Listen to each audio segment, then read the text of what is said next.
Okay, good morning बच्चों। हम क्या पढ़ेंगे? सेंट्रीपिटल एंड सेंट्रीफ्यूगल फोर्स के बारे में, ठीक है ना। कौन से फोर्स हैं, क्या काम करते हैं, थोड़ी डेफिनेशन। तो लिखिए आप सेंट्रीपिटल फोर्स लिखिए। सबसे पहले लिखिए centripetal force. Centripetal force heading डाल लीजिए और इसके बारे में लिखिए। पहले ये क्या होता है लिखिए। This is the force responsible for This is the force responsible for normal acceleration in circular motion. Normal acceleration in circular motion. मतलब क्या है इस बात का? लिखो मीनिंग। नॉर्मल एक्सेलरेशन के लिए नेसेसरी है फोर्स। लिखो इसका मतलब क्या है। Meaning, this force is responsible for particle to move in circle. अगर पार्टिकल को सर्कल में चलना है तो सेंट्रीपिटल फोर्स की जरूरत है। अगर सेंट्रीपिटल फोर्स नहीं है तो वो सर्कल में नहीं चल सकता, किसी कीमत पे नहीं चल सकता। फॉर एग्जांपल अगर मैं बात करूं आपसे, देखिए मेरी बात सुनिए। देखिए जैसे फॉर एग्जांपल पार्टिकल सर्कल, मान लो पार्टिकल को ऐसे वेलोसिटी दी मैंने, यू वेलोसिटी दी, ठीक है, ऐसे पार्टिकल को वेलोसिटी दी तो अपने आप थोड़ा ना मुड़ जाएगा, ऐसे अपने आप थोड़ा ना मुड़ जाएगा। अगर मैंने u वेलोसिटी दी है तो सीधा ही चलता रहेगा। लेकिन अगर ये मुड़ा है तो इसको मोड़ने के लिए सेंटर की तरफ एक फोर्स चाहिए, इसकी डायरेक्शन बदलने के लिए सेंटर की तरफ एक फोर्स चाहिए, और वो फोर्स होगा सेंट्रीपिटल फोर्स। और जो कि होगा सेंट्रीपिटल फोर्स होगा मास इस पार्टिकल का इनटू एक्सेलरेशन सेंट्रीपिटल, यानी m r ओमेगा स्क्वायर लगा सकते हो या m v टेंजेंशियल का स्क्वायर अपॉन r लगा सकते हो। समझ में आई? और इस फोर्स के बिना पार्टिकल सर्कल में नहीं चल सकता, किसी कीमत पे नहीं चल सकता। अच्छा, अब जैसे मैं बोलूँ कि मान लो, हमने देखा होगा कि बच्चे स्टोन विल करते हैं ना, स्टोन लेके विल करते हैं थ्रेड के साथ बांध के। तो उसी को एग्जाम्पल ले लेते हैं। मान लीजिए स्टोन विल कर रहे हैं, ये स्टोन विल कर रहे हैं बच्चे, ठीक है ना, ये फिक्स सपोर्ट है, स्टोन विल कर रहे हैं, ठीक है। तो धक्के इसमें क्या कहते हैं, थ्रेड में क्या आ जाएगी, टेंशन आ जाएगी। थ्रेड में क्या आ जाएगी, टेंशन, और ये यू वेलोसिटी। तो अब ये टेंशन ही सेंट्रीपिटल फोर्स का काम कर रही है। This tension is equal to mu square by r। समझ में आई?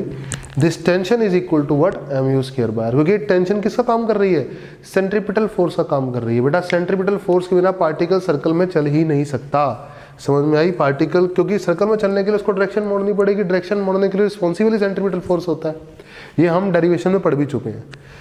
सही बात है, पक्का, कोई दिक्कत नहीं है। सेंट्रीपिटल फोर्स ही चलाता है। यहाँ पर अगर मैं स्टोन की बात करूँ, जब थ्रेड के साथ स्टोन बांधते हैं बच्चे और घुमाते हैं उसको हॉरिजॉन्टल सर्कल में घुमाते हैं, तो tension is responsible for particle to move in circular motion.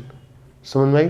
This tension will act as centripetal force, will act as what, centripetal force. Heading डालो सेंट्रीफ्यूगल फोर्स।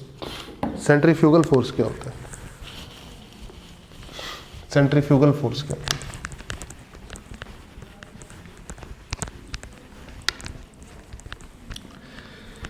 सेंट्रीफ्यूगल फोर्स एक वर्चुअल फोर्स है, reality में नहीं होता, observer पे depend करता है। मैं बताता हूं कैसे। Centrifugal force is a pseudo force, ऐसे लिखो, इज अ सूडो फोर्स।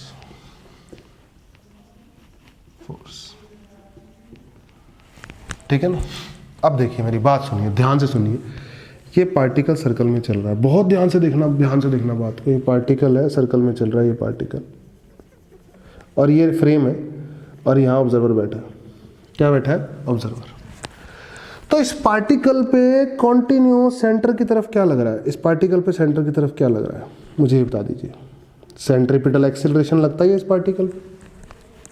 अरे सेंट्रीपिटल सर्कल में चल रहा है, सेंट्रीपिटल एक्सीलरेशन तो लगेगा, और मास से मल्टीप्लाई कर दूंगा, सेंट्रीपिटल फोर्स लगेगा। सही बात है। तो पार्टिकल पे एक्सीलरेशन लग रहा है। तो अगर इसी फ्रेम में बैठ जाए ऑब्जर्वर पार्टिकल के फ्रेम में ही बैठ जाए, तो इस ऑब्जर्वर को क्या लगेगा कि उस पार्टिकल पे क्या लग रहा है? सूडो फोर्स लग रहा है। क्या लग रहा है? सूडो फोर्स लग रहा है। क्यों?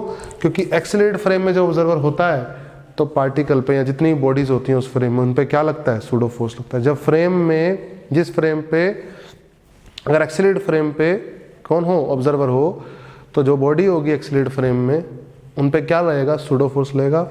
और उसकी डायरेक्शन क्या होगी? उसकी डायरेक्शन होगी उस फ्रेम के एक्सेलरेशन के अपोजिट। तो फ्रेम का एक्सेलरेशन इधर है तो इस पे सूडो फोर्स इधर लगेगा। Mass into acceleration of frame, mass into acceleration of frame क्या है? ओमेगा स्क्वायर आर ही है सेंट्रीपिटल, और यही सेंट्रीफ्यूगल फोर्स बनेगा जो कि सूडो फोर्स होगा। क्या होगा? सूडो फोर्स होगा जो कि। बोलो समझ में आई मेरी बात? पक्का? तो अगर आप ग्राउंड के फ्रेम में करोगे तो सूडो फोर्स जैसी कोई चीज़ होगी, सॉरी सेंट्रीफ्यूगल फोर्स जैसी कोई चीज़ होगी नहीं। अगर आप किसी भी पार्टिकल का सर्कुलर मोशन पढ़ रहे हो ग्राउंड के फ्रेम में बैठ के, तो उस पर सेंट्रीफ्यूगल फोर्स नहीं लग रहा, उस पर सेंट्रीफ्यूगल फोर्स नहीं लग रहा।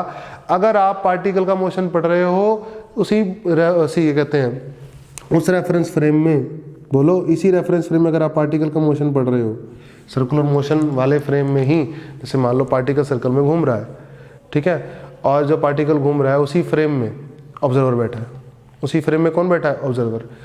तो सेंट्रीफ्यूगल फोर्स लगेगा, तो सेंट्रीफ्यूगल फोर्स लगेगा, अदरवाइज नहीं लगेगा। आप सिंपल सी बात समझिए, जब आप घुमाते हैं इसको, जब आप इसको घुमाते हैं कि नहीं घुमाते, तो आप पे एक हाथ पे खिंचाव सा आता है कि नहीं आता? जब आप स्टोन व्हील करते हैं तो आप पे, आपके हाथ पे खिंचाव सा आता है कि नहीं आता? कि आपका हाथ फ्रेम है, समझ में आ रही है मेरी बात? लेकिन जो दूर से बैठा हुआ बंदा देख रहा है, मैं घुमा रहा हूँ, उसके अकॉर्डिंग थोड़ा ना मेरे हाथ पे फोर्स लग रहा है। बोलो समझ में आ रही है मेरी बात?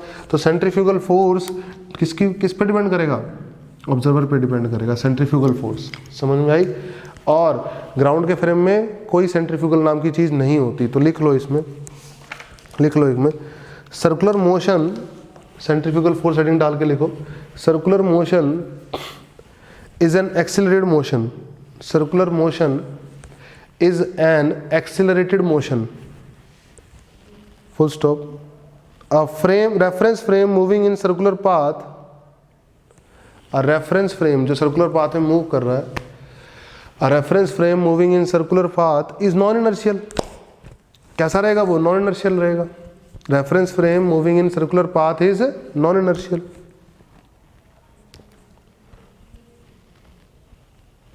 and according to observer in non-inertial frame, according to observer in non-inertial frame, the bodies will experience a pseudo force, bodies will experience a pseudo force